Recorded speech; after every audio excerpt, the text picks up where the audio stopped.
And we're live. Good evening. How can we call you? Koko? Koko, ma'am. Yeah. Call me Noemi. No need for mic. Yeah, your voice is coming clear here. Anyway, Good evening, good morning, good afternoon, good yes, day. That's true. Welcome to Blog Watch. We are citizen advocates, and we started social media since 2009 for the presidential elections. So we're here once again to scrutinize the platforms of the candidates. And I'm Noemi Dado, and I'm one of the editors. I'm an editor for Blog Watch. And before we came here, we tweeted your legislative ideas to the community, and we were, well, personally, I'm quite impressed with some of them. So I'd like to run off with the one that had some questions sent to me. It's the party list reform. Yeah. You planned that? Yes. Party list reform law. Now, I came. Somebody sent me. We have the same questions. He is Bensi. He's one of our bloggers, and he is interested to know your take on the Supreme Court's decision regarding party list, essentially reversing pro-poor and reversing party list nature reserved for marginalized and underrepresented. So, and then my next question to that, I'll just follow. We will have to simplify the party list law. That should not be that complicated. The party list system is the route made available to the marginalized and the underrepresented to be represented in the House of Representatives. It is as simple as that.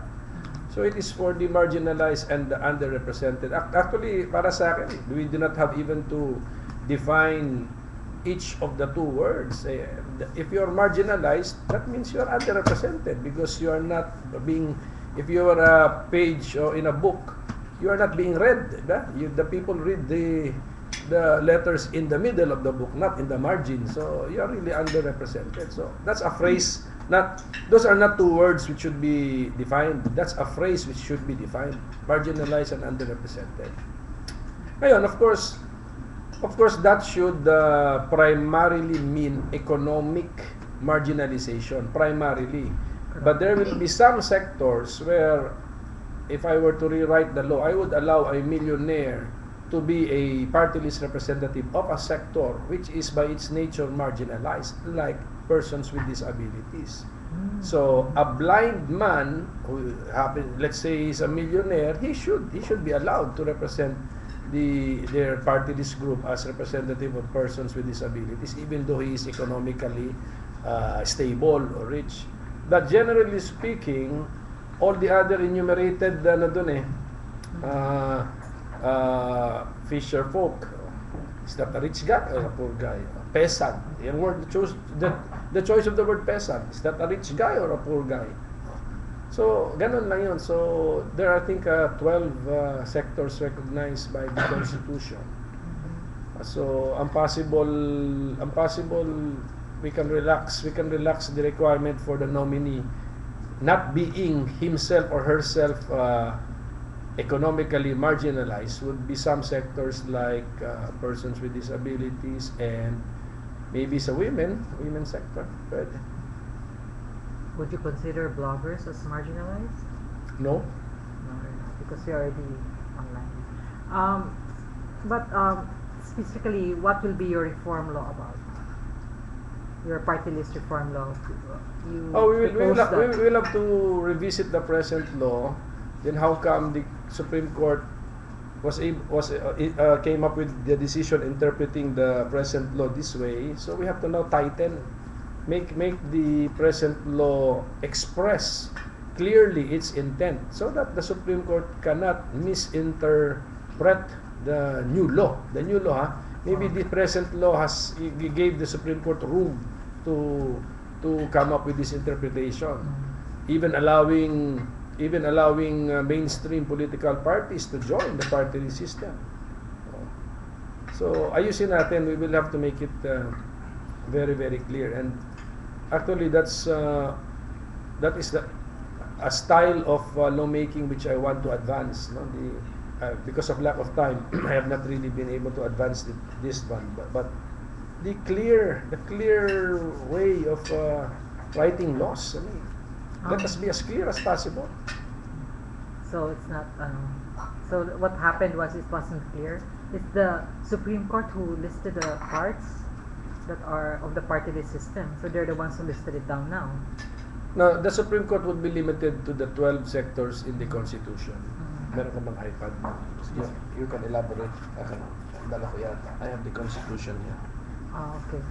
So, the Supreme Court will be limited, and even the law will be limited to recognizing 12 sectors. 12 sectors. Let us recognize the 12 sectors in the Constitution. Pero wag naman nang mag-invent pa tayo ng sektor. So, for example, ito, labor. These are the words used in the Constitution. Labor, peasant, urban poor, indigenous cultural communities. So from the first four, alam mo na these are marginalized because they're economically marginalized. And then women, youth. Women, because maybe the assumption is it's still a male-dominated society. Youth, because they're not yet in full possession of their civil rights. So the young people are, kasi youth could mean below 18. They cannot even vote. So. And such other sectors as may be provided by law, except the religious sector. And the law, the party list law provided, ilan to? 1, 2, 3, 4, 5, 6. The party list law provided 6 more sectors. So yun. That means the six mentioned in the Constitution cannot be touched. But the 6 added by the party list law can be touched. Law lang yun eh. Okay, so that's good. Okay. We'll be taking turns asking questions. So, if you have any follow-up to the party list, reform law? Okay. You can ask the question. Okay. My first question is, galing po kayong Mindanao, na ang ano po natin is, nagkakaroon ng power crisis ngayon sa Mindanao. Ano po yung solution nyo sa tingin nyo na pwedeng na dapat gawin?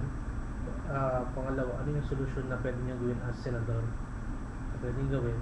Sa pangatlo, pabor ba kayo sa nuclear power for Mindanao? Well, being from Mindanao, talagang pinag-isipan ko na yung power situation no, sa Mindanao.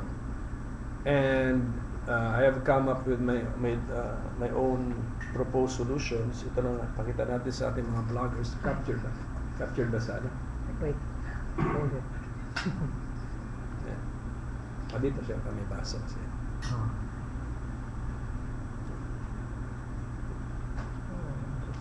Is that in the website already?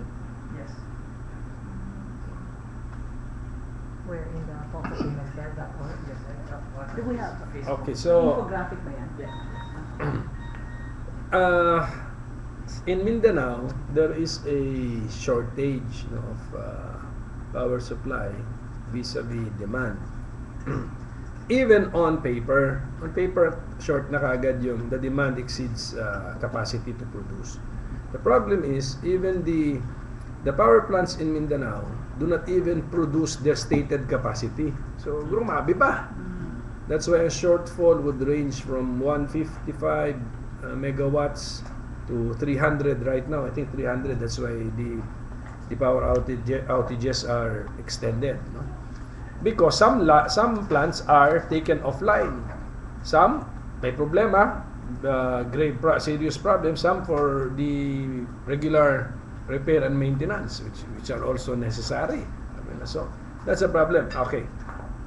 So I agree with the temporary solution proposed by the Department of Energy for electric co-ops to purchase, not mandatory, if they want to purchase generator sets to be purchased by NEA, then given to them under soft terms of purchase or soft terms of loan. Meron pa nga option to return in 2 years kasi the prediction is by late 2014 or early 2015, at least on paper, the output would match demand. Yun eh. On to 2014, late 2014 or early 2015, on paper, the output of all power plants in Mindanao would now at least match the demand. So hopefully, wala nang blackout. So kung mangyari yun, then yung purchased gensets can be returned para to stop the obligation to pay, etc. But in the meantime, ang proposal ko, especially to make sure that there is power during election day, kasi automated na po tayo, the PCOS machines need power, the personal computers in the municipalities and with the consolidation software also need power. Although sabi ng COMELEC may backup power, but let's first rely on the power from the grid. My solution is the big consumers of power in Mindanao who already have their own generator sets on standby, naka-standby lang yan, but they prefer to get from the grid not to produce their own power.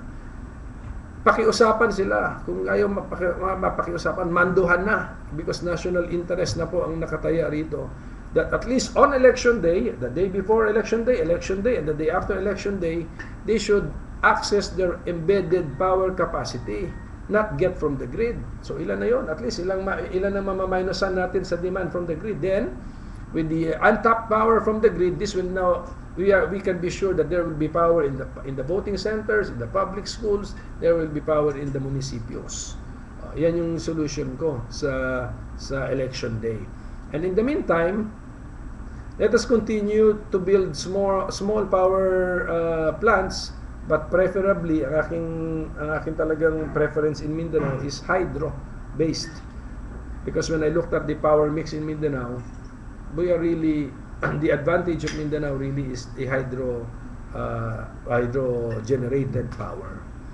And then medium term solution is to rehabilitate the Agus Pulangi hydro power complex, because ito yung pinaka notorious na sa power generated vis-a-vis stated capacity. Nagti 33%, 40% ang napoproduce compared to the stated capacity. Pag tinanong mo naman, what is the reason? Siltation. Ano naman siltation eh. Okay pa naman yung design. Hindi naman design ang sinasabi na may kasalanan eh. Siltation. So, but when you repair and maintain, off grid siya. And then the long term, kasi the present demand could be could be inaccurate, because it could be suppressed because of the lack of power. Hindi natin makita ang tunay na demand. So we should anticipate that the real demand in Mindanao might even be greater than the stated demand right now. So we should encourage for the long term the construction of more base load power plants. Ang base load plant pala is parating nakaandar. And well, ako pa rin, my bias is still with hydro, but some scientists tell me hydro is not good for baseload. I want to disagree, because I will still want to do hydro. But kung hindi talaga pwede, let's resort to the cleanest generator of energy for baseload. And in the meantime, since long-term plans na ito, I encourage the people of Mindanao, the investors in Mindanao, and the Department of Energy to allow the pursuit of alternative sources of power in Mindanao: solar, wind, biomass, wave energy, geothermal. Lalo na kung may geothermal kami, may Mount Apo kami. So, ganun. So, Senator, do you, just in the long term, do you envision any legislation or any law that will support IPIRA. We will have to re-examine IPIRA. How come the stated objectives of IPIRA have not been met, have not been achieved? Medyo natin. Pero hindi pa ako expert sa IPIRA, but once re-elected, that would be part of my legislative agenda. Actually, dito na, meron akong ginawa na rin dito na parang bayad dito ko. Sinama ko na yan. Di na? Power. Actually, masalimuot kasi na-issue ito. In my 1 year and 6 months as senator, hindi ko muna mahalos napansin. Except ito lang ang dahil sa power crisis in Mindanao. But this time, with 6 years, we have to revisit IPIRA. How come it has not delivered on its promises? It's a good thing you did not mention coal here. I was looking. No, Because ma'am. there's Pero, so many- no, ma'am. Pero the experts tell me that coal is the most reliable That's baseload what they power said. plant. But Precisely. that's what they said. But again, we have. But we will test. Yeah. We will have to. Hindi naman tayo tatanggap, kahit na expert ka, hindi ko tatanggapin yung salita mo eh. Tapos sisiraan mo at the same time yung hydro. Sabihin mo na hindi na reliable because of climate change. Even yung climate change, debatable pa yan. Then how come yung reliability of hydro debatable din. So, ano natin, I will need scientific studies, I will need a lot of convincing. Basta my preference is hydro because that is the strength of Mindanao. Yeah. So follow up, will you consider nuclear? Okay. That would be a favorite question of No. our favorite tweeter. Yes. No nuclear in the Pacific Ring of Fire.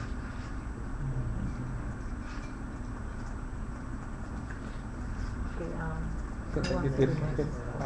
Let's go around. Dean, ikaw muna. Kasali ka din. Yung Agus is that's several cascading plants. They're all silted, Yun na nga. and some people are trying to sell this or trying to privatize it. It's not in Apira. It was exempted from privatization in Apira, but there are moves to privatize it. What's your take on privatizing this central hydroelectric? Ayoko. The Agus Bulangi Hydropower Complex was exempted from privatization in Ipira for a given period of time, and that period has lapsed already. Pwede na. That's why i-resist ko together with all the local government officials of Mindanao. They are against the privatization of Agus Bulangi. This is our legacy. This is our asset. This is our gift in Mindanao. So what kung bumaba ang takbo ng tubig? Pero mali mo sa ngayon lang yan. Don't blame climate change. It's time to sell Agus Bulangi. No. It's not time to sell Agus Bulangi. This is the legacy. This is the legacy of previous generations of Filipinos to the present generations of Filipinos in Mindanao.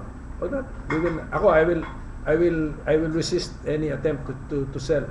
Kasi ngayon na low water level with this fear of climate change, how much would that fetch? And then yung pala lumalabas climate again changes this time with heavy rain and more water. Paano?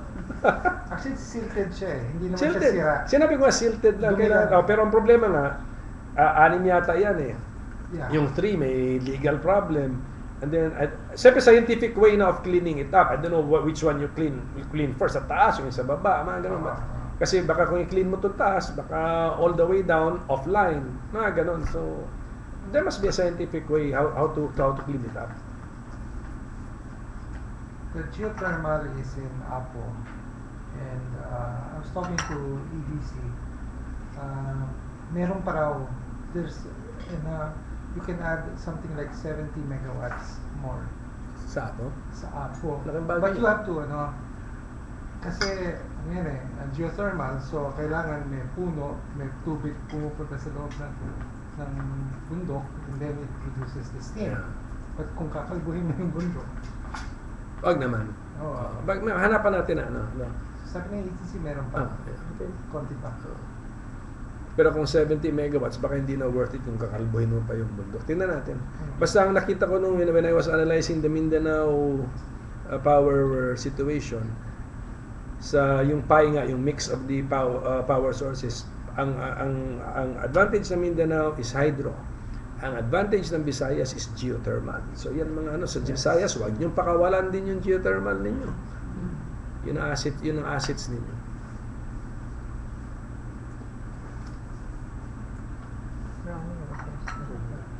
Wala pa?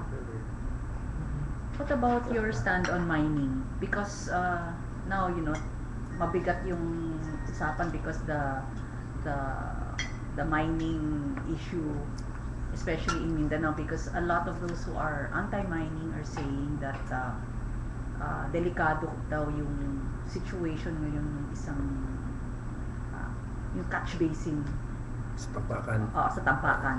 Yeah, oo. But what is your general stand on mining? Ang general stand is that mining should be for Filipinos. If we are not ready to take advantage of our own mineral resources, let us let them remain there for future generations of Filipinos when they are ready to take advantage of them. And then number two, mining should not destroy the environment. Mining is for development supposed to be, and development is not supposed to destroy the environment. Number three, if ever we will allow foreign mining companies, just as we are allowing now foreign mining companies to take advantage of our mineral resources, they should observe the same strict regulations in their own countries. Dapat ganun. If their countries are very strict with their mining regulations, those strict regulations must also be observed in our country. Dapat ganun. Hindi pwedeng yung strict sa amin dito sa Pilipinas. Sige na. Gawin na natin lahat ng gusto natin gawin. And then for the information of everybody, I joined some mayors of Ilocos Sur in their petition for a writ of kalikasan against black sand mining in their province. Pending pa sa Supreme Court. So I am from Mindanao, and yet linapitan nila ako and I joined them kasi imagine mo, these are mineral resources with value, and yet we are not the ones benefiting from them because we export it. Yeah, wala, they are not being used or made use of in the country. Lumalabas sila sa ibang bansa. And then There is even talk sa Mindanao, hindi pa nako-confirm ng sarili kong mga mata, that an island has vanished off somewhere there in eastern Mindanao, northeastern Mindanao. Sa pumunta yung island, nandun sa China, sabi. But I have to confirm this because, pero yung mga ganyan, what's the point? If we are not ready to take advantage of our mineral resources, these are not going anywhere if we do not touch them. Hintayin na natin ang ating ang aking apo, ang apo sa tuhod ng aking apo sa tuhod. Sila na ang mag-take advantage niyan kung kailangan ganun katagal. So if I read you right, you're not for mining. You're not for mining. I am not for mining. Follow up to that. Would you support a repeal or a change in the mining law? No, yeah, a change in the mining law. Tingnan, ang gusto kong sabihin, I might allow mining but under very strict conditions. Of course, na environment, the return to the community. How come the mining communities, the present mining communities remain to be one of the poorest communities in our country? Bakit ganon? So, I may allow mining, number one, under very strict regulations, not to exploit the environment. Number two, the communities affected must feel the benefits of the mining activity. Then number three, foreign mining companies must observe the strictest laws on mining in their own countries, found in their own countries. Ano dapat? Pag hindi magawa yung tatlong yan, wag na. Wala tayo mag-mine. Sabi mo sa akin, sayang yung dollars, so be it. So be it. Iwan din sa lupa ang mineral resources. Anyway, nag-appreciate naman yan. The problem with mining is it's irreversible, or it will take hundreds of years for it to be brought back to its state. So, I don't know, even allowing it should still not work for our country's future. And Right. the ecosystem that we have is very, very fragile. If that is the counter argument, yeah, I will subscribe to that argument na once extracted, we disrupt the balance of nature in the area. Pero ano kasi, we also have to concede that without mining, you will not have that laptop. That's what I will not have this bottle.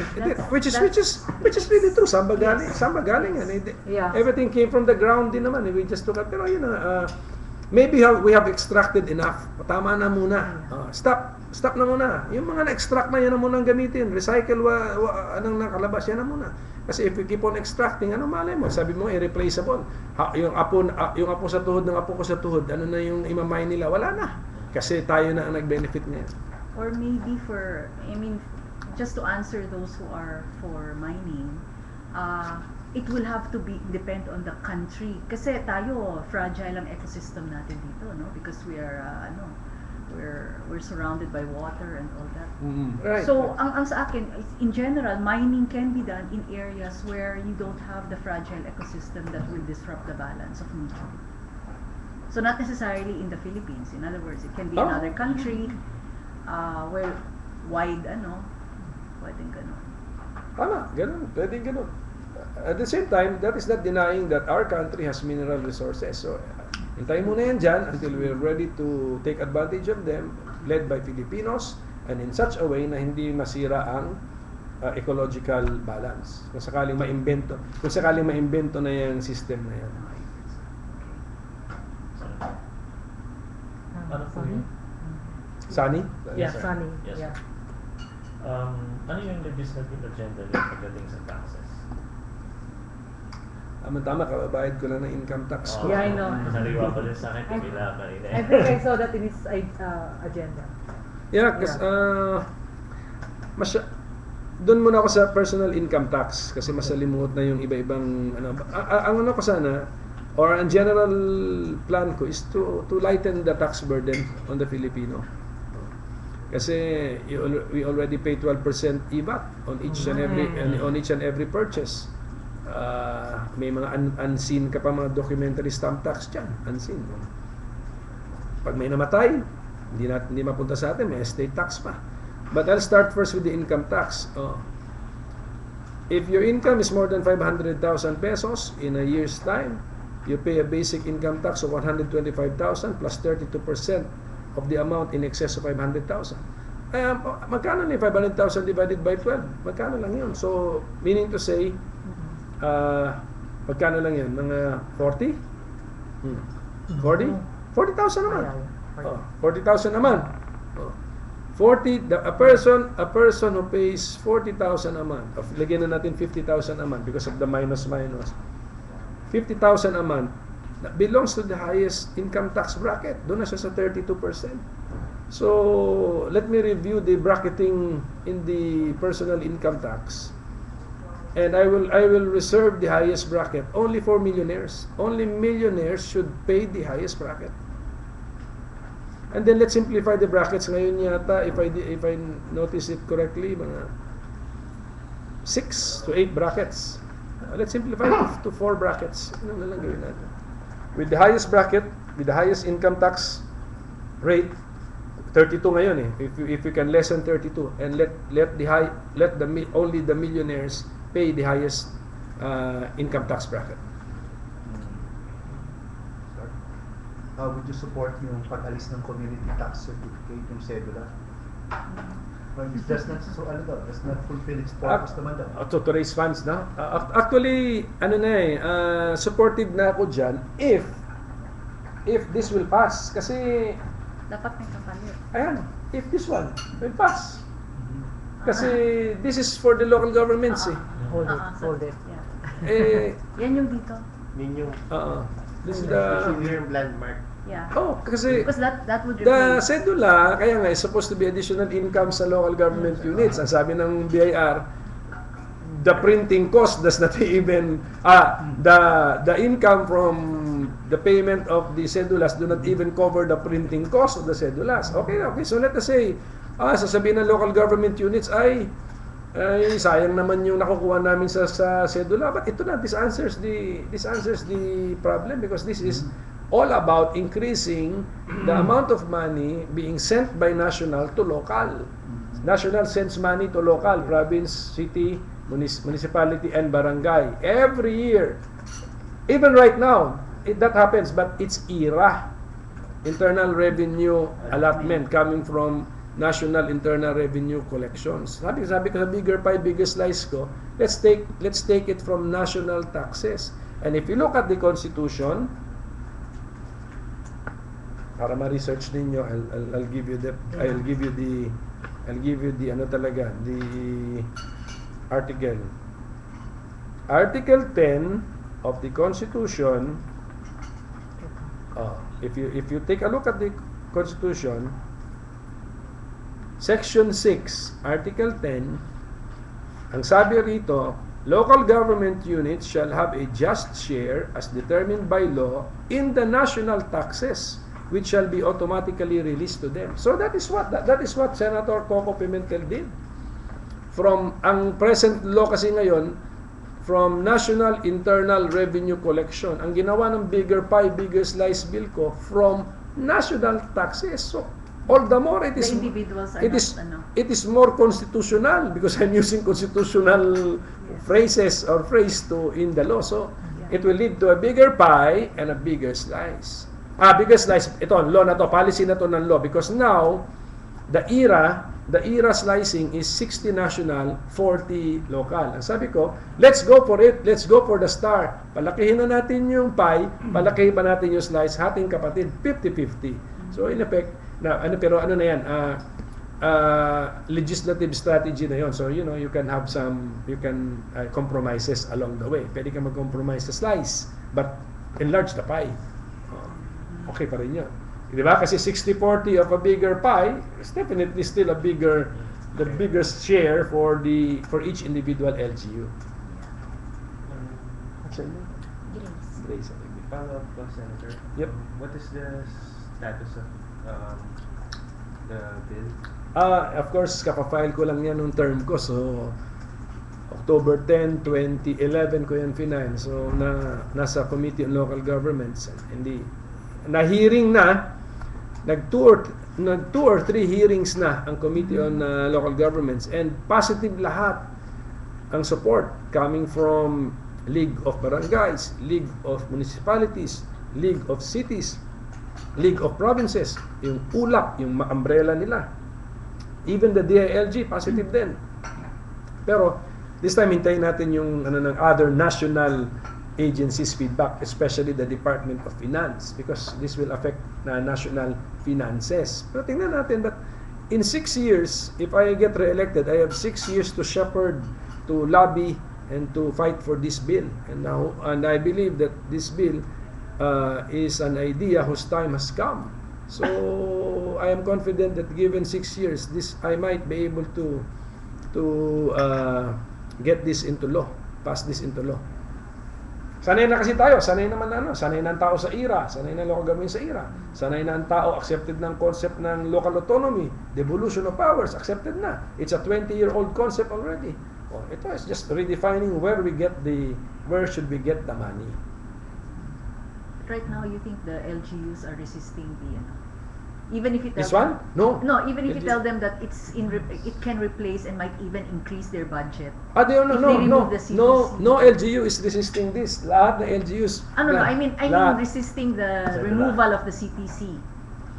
CTC. I-join ko na lang kasi na don't worry about the CTC if we have this. Yeah. Yeah. Pwede, So as long as it so gets hand pwede in na hand. muna, wag na muna tagalin yung CTC. Pasa muna natin ito. And then It's the same remove. material. And then remove.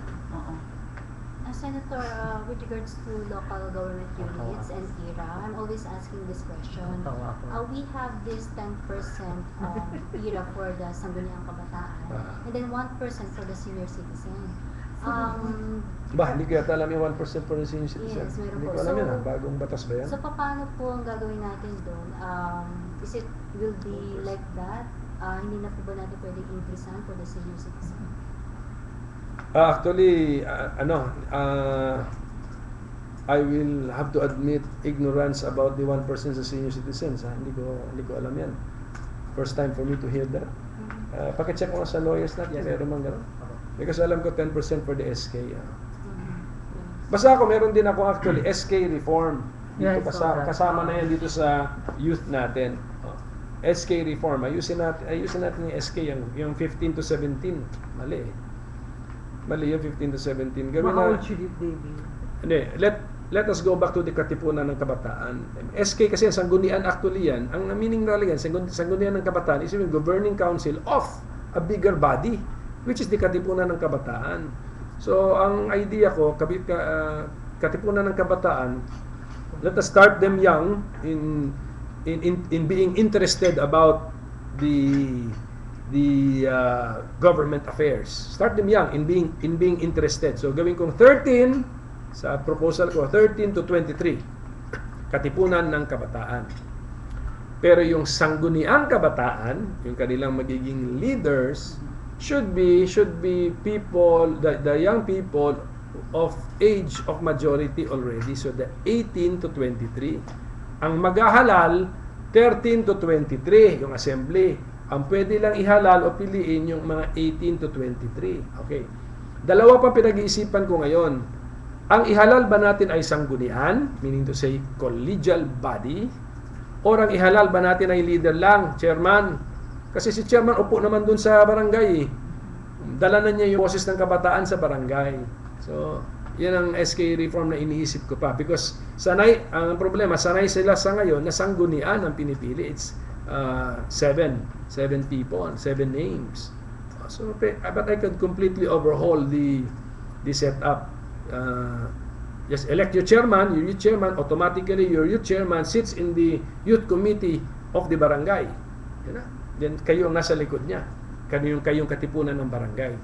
So, ganun ang gawin. And then, just to preserve the sanggunian, para may sanggunian pa rin, sangguniang kabataan, the SK chairman can form his own sangguniang kabataan through volunteers of his choice. Then, at the same time, we are now encouraging volunteerism at the level of the youth. Hindi pwedeng yung puro allowance ang pinag-usapan. Walang allowance, ayoko na yan. Hindi dapat. Volunteerism dapat, kabataan pa kayo eh. Senator, sa job creation, what's your agenda? Job Jobs. creation? Ano na lang yan, it's a function of good governance, fighting graft and corruption. Then we get all of these benefits. An impressive GDP growth rate, we get investment grade upgrades, then pasok na yan. Kasi matter of investments yan by domestic and by foreign investors eh. So dapat the image of the country, the reputation of the country, the leaders. May problem lang tayo, which I can also have a part in solving because I'm a lawyer. Justice system dapat mapabilis. That's why andito rin si Justice actually. Justice. Ang actually reklamo ko kay Justice, siya na mabagal. Si foreign investors, sasabihin niya, I came to the Philippines to invest, not to litigate. Dapat ganun. I mean, siya na mabagal. Yung pag-flip-flop kasi ng Supreme Court, nasa choices na yun sa appointees. So, the President, being the person who chooses, should really choose good people for the Supreme Court para hindi flip-flopping ang ating decision-making. Ang flip-flop kasi sa baba can be corrected sa Supreme Court, including disciplinary measures if the flip-flop is based on extraneous factors, di ba? So, yun, justice system. We have to make decisions more predictable. They should be issued promptly within the lifetime of those involved in the cases. And let's try to reduce the cost of access to courts. So yeah, I think if we improve the justice system, sama na rin yung overall investment climate, pati na yung jobs darating na doon. And then of course yung law and order, which is part din sa justice. Kaya ang daming patayan, paniwala nila, hindi sila mahuhuli. Kahit mahuli sila, paniwala nila, makakatakas sila eh. Kahit mahuli sila, kahit di sila nakatakas, paniwala nila, makakwit sila eh. Yun. So, the respect for the law, wala. So, we have to, part na rin yan, part contribution yan to the overall image of the country as an investment destination. Any support, Senator, for micro entrepreneurs? Para mabalanse na hindi lang tayo employee-generating nation, we can also develop entrepreneurs. Actually, ang pagkakalam ko, ang dami ng batas eh. Ang dami ng batas. May mga kalakalan na 2020, mayroon pang ME law, Magna Carta. I mean, if there is a problem, ayusin namin. Like IPIRA, kung kailangan i-tweak natin. Pero ang problema na lang yata dyan sa political will to implement it eh. And at the same time, okay, para lang hindi tayo consumers din lahat. Actually, I am an advocate for strengthening of math and science education.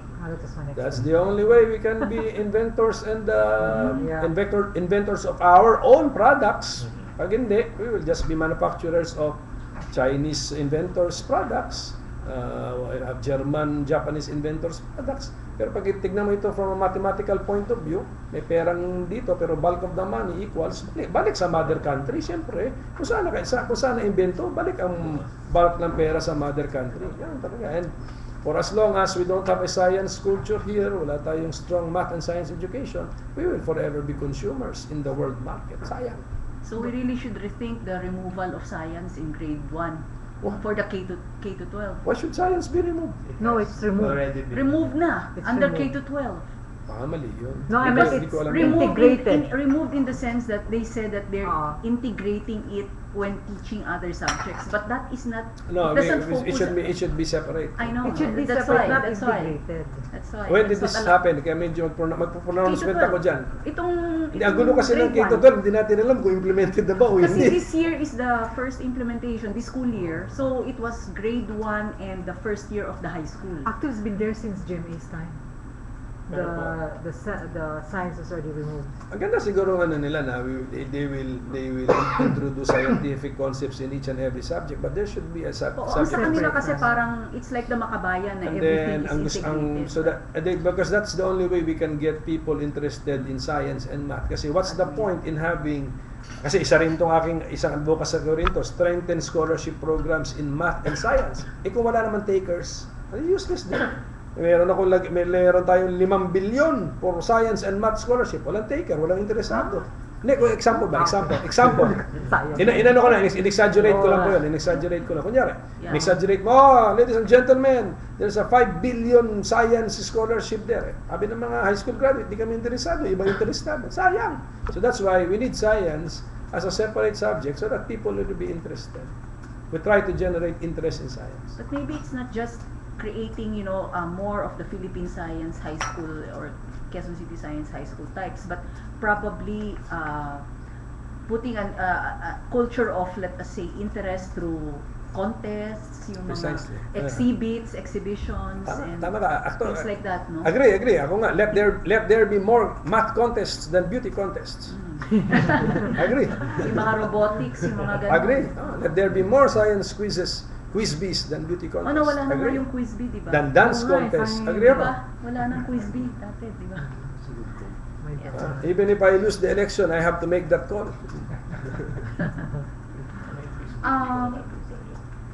Ikaw naman, spelling bee, naabutan mo.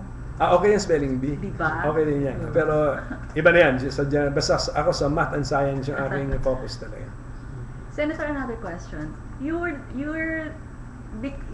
only sat for a year And a half. and a half. Okay, so and in a sense, you're the victim of what we call it's not the first time that it has happened, but it has happened before na people are declared the winner just short of the next election, and Right. it only allows a little time left. What have you learned from this experience, and will that make you an even stronger advocate for electoral reform? I've learned a lot from my experience, no? And precisely because of my experience, I have already dedicated the rest of my life to fight electoral fraud. And at the same time, this 1 year and a half in office opened my eyes that hindi lang sa eleksyon ang dayaan. Marami pang iba't ibang klaseng dayaan, lalo na nung tinanong na namin online and then face-to-face. Ano sa tingin nyo mga kababayan ang pandarayang nararamdaman ninyo sa inyong buhay? Ang dami na nag-feedback.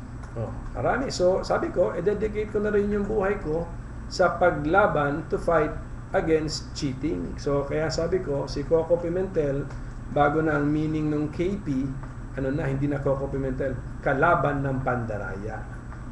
Ngayon, kung ayaw ninyong maniwala doon sa sinabi kong tinanong namin sila kung ano yung mga pandarayang na-feel nila, ito, ginawa namin listahan ni Ron ito para makita ninyo. Ito yung mga ordinaryong pandaraya na sa buhay nila. Huh? Where'd you get that? Yan. Saan galing Wait. Ito, sinulat namin ni Ron. So feedback ito, Twitter, Facebook, tsaka face-to-face, pumupunta sa opisina, iba-iba. Ang dami. Can you Can you mention read some? Can you I will read some. For Sige. online, Ang pagbenta ng double dead na karne at isda. Yan, sa number 8. Nagtipo tayo ng random dito. ang hindi pagbabayad ng tamang buwis. Bakit na random dito. Pagbiyahe ng mga kolorong pribado na sasakyan. Ito pa, random. Iba naman. Biglang pagyaman ng ibang namumuno o nanunungkulan sa gobyerno. So, pati korupsyon na isa pandaraya. Ito, paghihingi ng mga warden o jail guard ng lagay sa mga pamilya ng mga nakakulong. So, iba, talagang coming from ano yan. Hindi pa tayo nakontento. May isa pa. So yan po yun. Yan po ang resulta na ilan to on sa How Twitter, many Twitter, yan? Facebook, 900 plus po.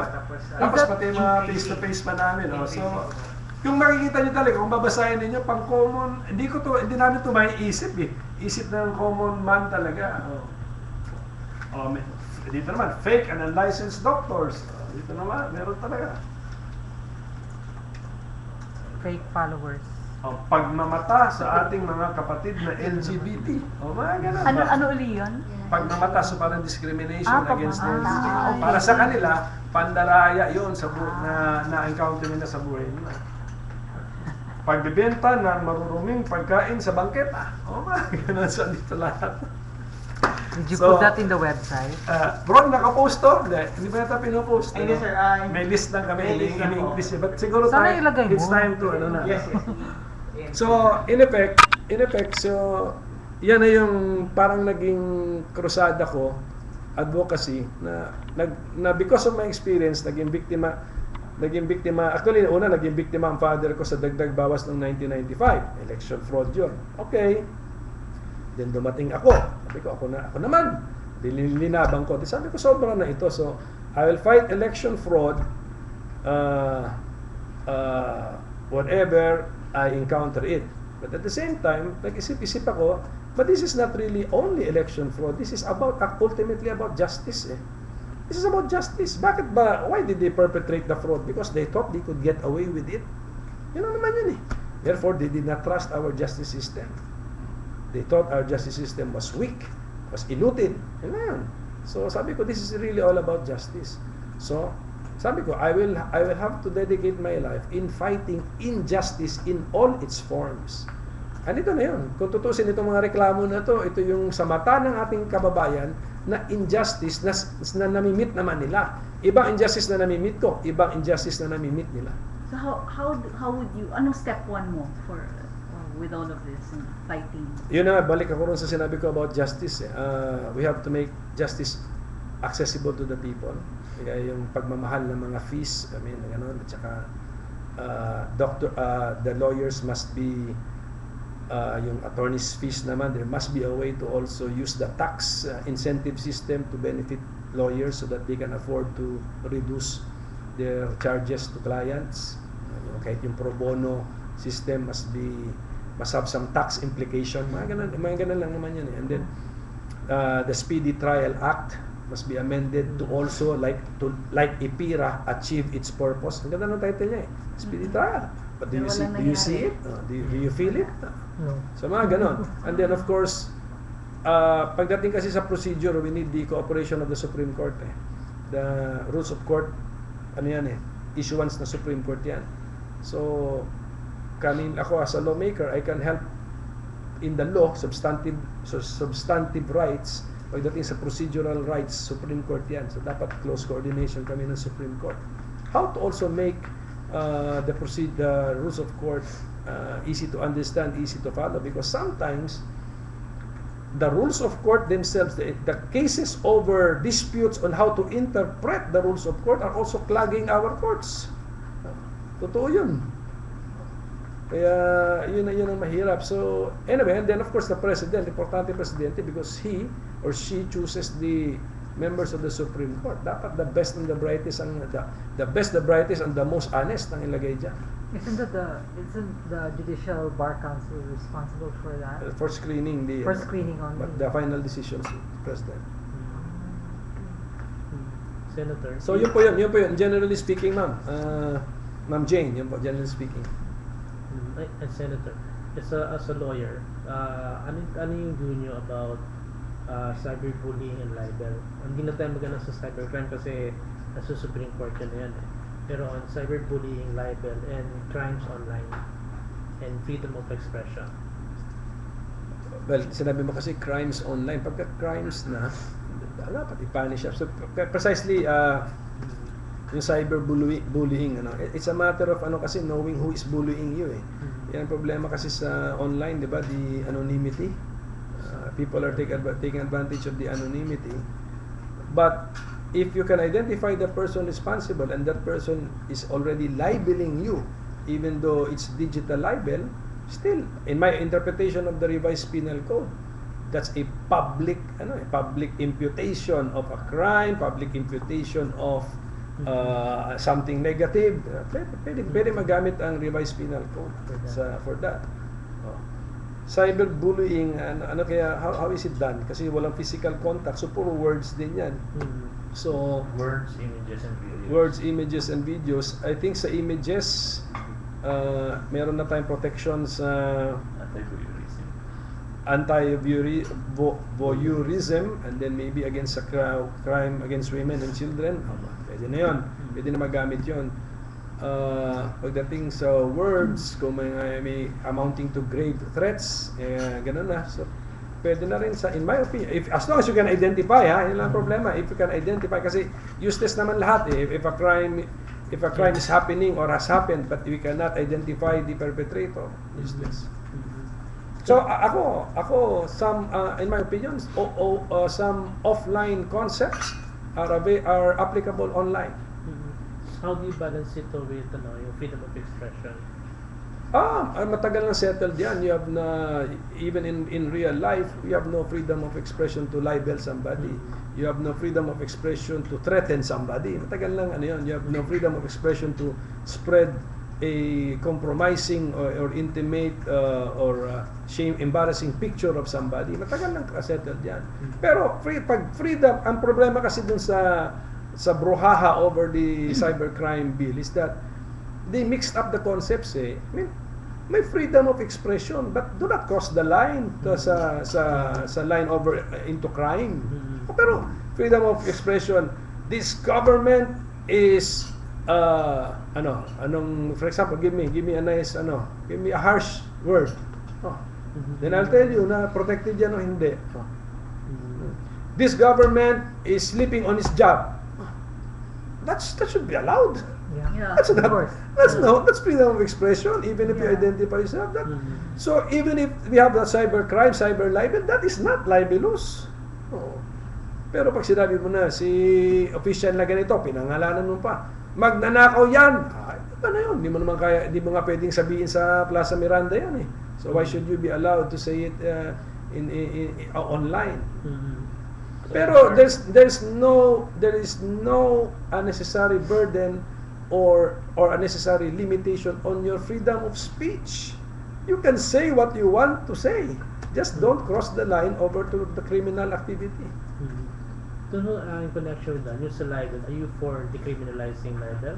Or Diyan medyo pinag-iisipan ko mabuti. Basta ang present state ngayon is criminal siya. No?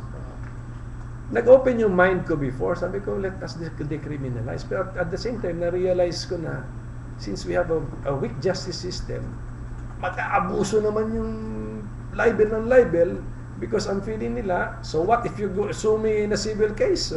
What is that? Damages, and then pagdating ng damages 20 years later wala na rin ako. So all the more baka mag-lead to breakdown in law and order because if you keep on libeling somebody, you cannot be stopped.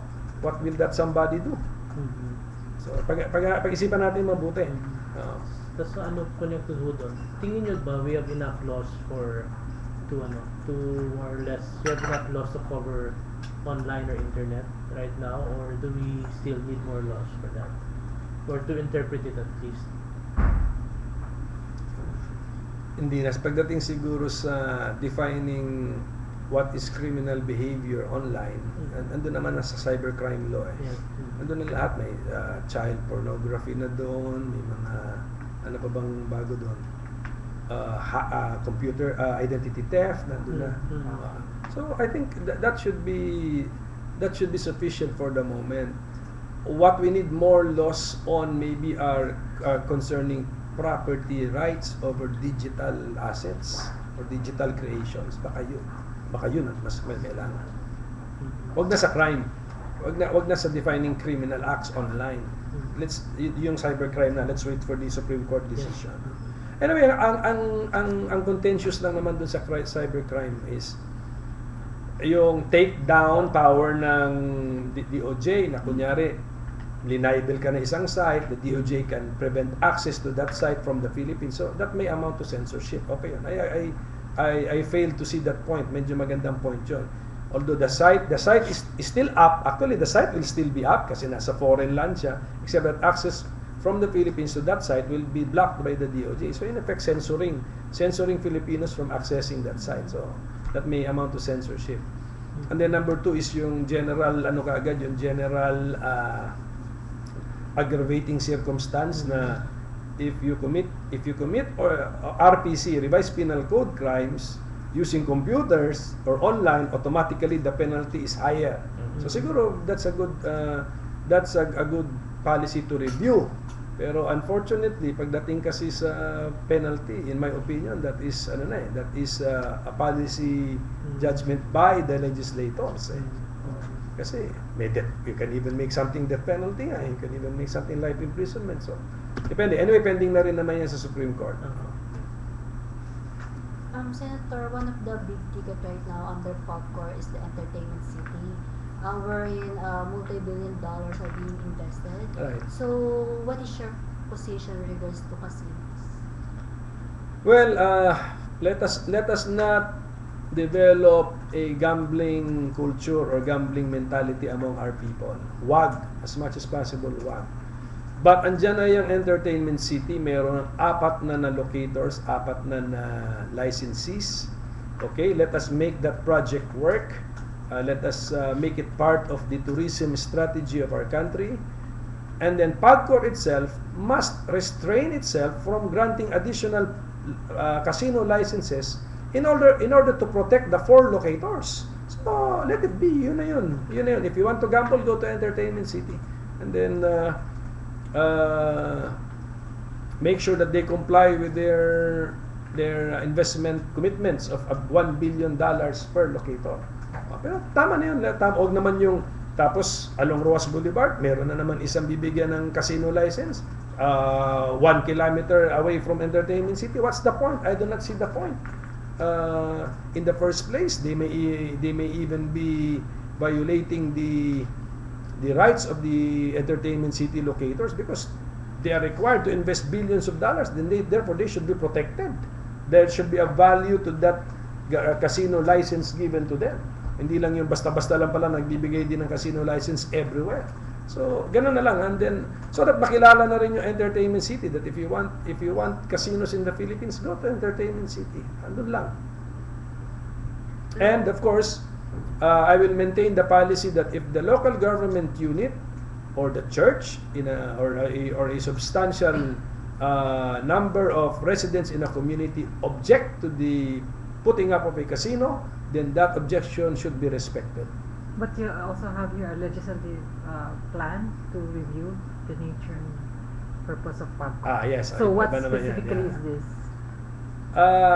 Yung PAGCOR kasi wears 2 hats, regulator and operator. So is it not unfair that the PAGCOR regulates casino operators and at the same time operates casinos? I mean, what kind of a regime is that? I mean, will you balik tayo dun sa job creation, will you attract good investors, sensible investors to your country to open up casinos kung ganyan I will fight with the regulator? I mean, something is wrong. So my proposed legislation is for us to once and for all decide, should PAGCOR be a pure regulator? Sa tingin ko, yes. I think the answer is yes. But the problem is, PAGCOR has been getting into joint venture agreements with casino operators and so making it more difficult practically to extricate from the business. So PAGCOR should stop all of these joint venture agreements. Tama na. Stop it so that we will have lesser difficulty in the transition. O hindi magamit itong complicated situation to say na ang hirap na, complicated na masyado to make us a pure regulator. Supposedly, these casinos are here to attract people from abroad to come and play here, no? Instead of, let's say, in Macau. But the criticism that we're hearing online is they're actually allowing locals to play, and not only that, they're allowing them to use credit cards. So ang tapak ng tao, baka mamaya we are encouraging gambling to the point where people will exceed already their card limits and then end up in the poorhouse and all that. So what's Possible. your... That's possible. Kaya that's why, yun na nga, PAGCOR as regulator must impose some regulations or strict conditions. Ang idol dapat nila is the Casino Regulatory Authority of Singapore. Dapat ganun. $100 per Singaporean citizen to enter casino premises for only 24 hours. So $100 times 33, that's 3,300 pesos. Dapat may mga ganyan. Tinanong ko naman ng PAGCOR, on paper meron 100 pesos per Filipino pumasok, and yet they do not charge it. Because but in most, on paper meron. From what I understand, in most casinos, you're not allowed to charge a credit card. But apparently, it seems like it's being allowed in this situation. So baka that's something, No, and maybe we can ask the netizen who provided the information kung saan nangyayari. And how is it done? Kasi I don't think na meron silang mobile card reader na dinadala sa iyo. Maybe pupunta yung tao sa baka ATM yun, pupunta sa ATM but to that get. was a discussion at one point online. Anyway, basta that's bad. Because that is promoting a culture of gambling debt, already na gambling and debt na, and then destroying a person's self-control, self-discipline. Dapat ganun. Dapat actually i-review rin yung presence of ATMs in casino premises. I-review din yan. I-review din ang presence of whether authorized or unauthorized of financiers, yung mga nagpapautang sa loob ng casino premises. Dapat kung yung can afford, gusto maglaro, pero pag natalo na yung dala mong cash, uwi ka na. Dapat gano'n. And then, sa Casino Regulatory Authority ng Singapore, required ng casinos na meron silang clinic for therapy for the gambling addicts. Required. Yeah, I've read that. So, ang next question natin sa PAGCOR, kayo ba meron ganyan? Sasabihin nila meron. Saan yan? Kunin ang address, bisitahin na ninyo kung nag-i-exist yung clinic o hindi para makita natin. Addicts Anonymous. Mga addicts, gambling addicts. Yeah, wow. Tama po yan. Marami pa pong kailangan gawin. But ang point ko, PAGCOR is co-owner of or PAGCOR receives royalties from the revenues of the casino. It has license. So indirectly meaning it has interest in the amount of money the casino makes. So alisin mo ang ATM, anong effect sa bottom line yan? Alisin mo si credit card, alisin mo si financial, anong effect sa bottom line? Baka ano sila, confused sila kasi may epekto sa bottom line, bababa share nila. And yet as a regulator, they should really be thinking about the welfare of not only of the casino investor but of the casino goer, the player. Anyway, ang maganda naman yatang testing na lang ninyo ito. Ang maganda naman yatang naka-in place na ngayon na kinopya din nila sa Casino Regulatory Authority of Singapore is that if a family member complains about the gambling habit of a family member, writes to PAGCOR, then PAGCOR will bar that family member with a complaint from playing. Check natin kung totoo. Kasi just like the 100 pesos per Filipino, on paper nandun. Pero ginagawa ba? Hindi. Yun, aminado yun na hindi. I have some questions. Yeah. Hi, Senator. Question naman. On politics naman. Kasi you and your family have been stalwarts in PDP laban. And with the president election, you have this situation where the B-Nice are also part of, I think, tama ba yung impression that nag-split ng ways? So, Nag-split ang nag-split ba kayo ng mga B-Nice? And ano yung status nila ng PDP laban? well, it's complicated. Yan ang status namin. Parang Facebook. Facebook yan. Hindi, totoo naman. That's the only way to describe it. Ang one way to describe it is only in the Philippines. Mga ganon. Kaya sabi ko nga sa mga foreigner, wag na ninyong intindihin kasi only in the Philippines ito na mangyayari na the chairman of the party is in a coalition different from the coalition where the president of the party is. Paano nangyari yun? Only in the Philippines. And it's really complicated. Basta ganito, whatever happens after elections, we must talk. Vice President Binay and myself must talk and talk about the future of the party. Pwede namin sabihin sa isa't isa, sa nangyari ngayong eleksyon, ano ba, magpapatuloy ang samahan natin o hindi? Okay. Ang pakiusap ko lang sa kanya, if ever gusto niya magpatuloy na sa UNA and make UNA his vehicle for 2016, ang pakiusap ko lang, do not dissolve PDP Laban because that's my father's party. Leave it with me and I'll take care of PDP Laban. We can go our separate ways. But pwede rin sabihin niya, no? I will stay with PDP Laban. Usap kami. Why are we together? What are our commonalities? Or what common beliefs do we have? Do we still believe in the constitution of the party? Tapos in relation, what's your stand on political dynasties?